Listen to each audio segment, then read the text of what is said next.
المغرب بين السلالات والثقافات. لكل دولة تاريخها الخاص، حقائق وأحداث ومراحل تاريخية تم الإبلاغ عنها حتى الآن لإعطاء البلد المعني قيمته التاريخية.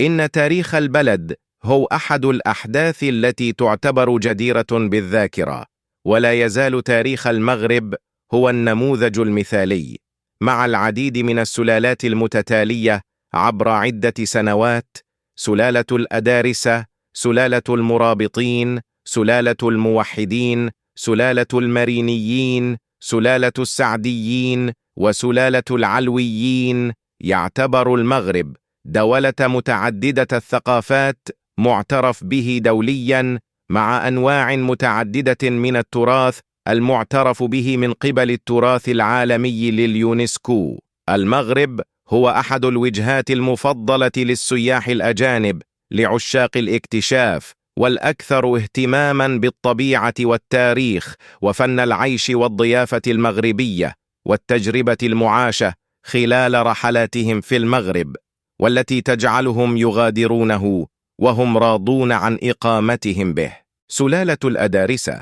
كانت سلالة الأدارسة التي أسسها إدريس الأول، والذي جعل من وليل عاصمة لها، أول سلالة غزت المغرب لأكثر من قرن، من 789 إلى 974.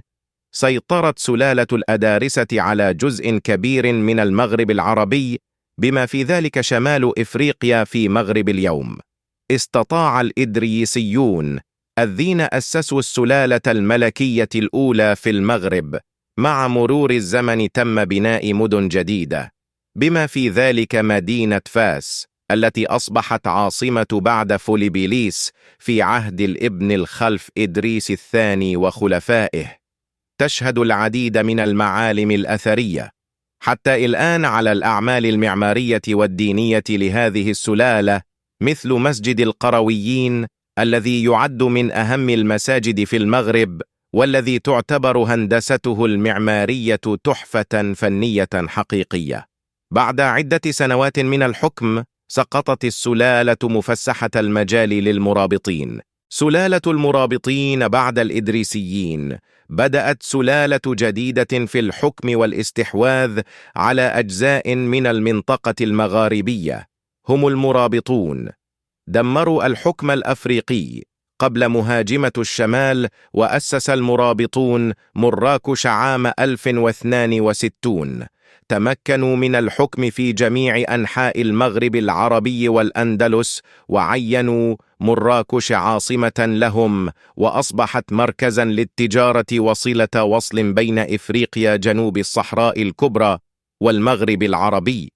قاموا ببناء العديد من المواقع الدينية هناك، كالمساجد مثل الكتبية التي بدأ تشييدها في عهد المرابطين والمدارس القرآنية والأسوار والقصور. بالإضافة إلى ذلك، قاموا أيضا ببناء مركز للري لتزويد المنطقة بأكملها بالمياه. سلالة الموحدين. غزا الموحدون المغرب وأسقطوا سلالة المرابطين، وبأمر من ابن تومارت أعلن الموحدون الحرب على المرابطين باسم الدين، واسمهم يعود لكون أتباع هذه الحركة كانوا يدعون إلى توحيد الله توحيدا قاطعا. شكلت الهندسة المعمارية والإرث الثقافي لهذه السلالة ركيزتين رئيسيتين، ولا تزال راسخة في المعالم الرمزية لمدينة مراكش عاصمة الموحدين، من خلال إعادة ترميم مسجد الكتبية الذي تم تصميم هندسته المعمارية على غرار الخيرالدة في إشبيلية. وهكذا حكمت سلالة الموحدين لمدة نصف قرن، وضعفت بعد الهزيمة ضد المسيحيين عام 1212. سلالة المرينيين أسسها زعيم البربر أبو يحيى، واتخذت من مدينة فاس عاصمة لها بعد أن أطاحت سلالة المرينيين بالموحدين وتم طردهم من المغرب العربي. لم يدم عهدهم طويلا، هزمهم البرتغاليون الذين هاجموا الساحل عبر سبتة، ومضيق جبل طارق.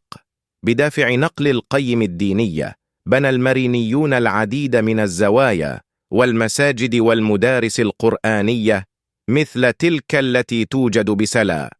تميزت هذه السلالة بالعديد من الإنجازات والمبادئ مثل الزخارف الخشبية والجبصية، الأسقف مع البلاط المزركش، السيراميك المتنوعة، إلى آخره.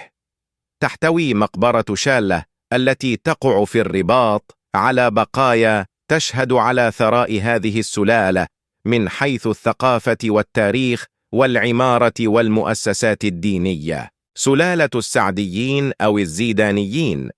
أطاحت سلالة السعديين بسلالة المرينيين بطردهم من السلطة، وجعلت فاس عاصمة لها في البداية، ثم نقلتها إلى مراكش.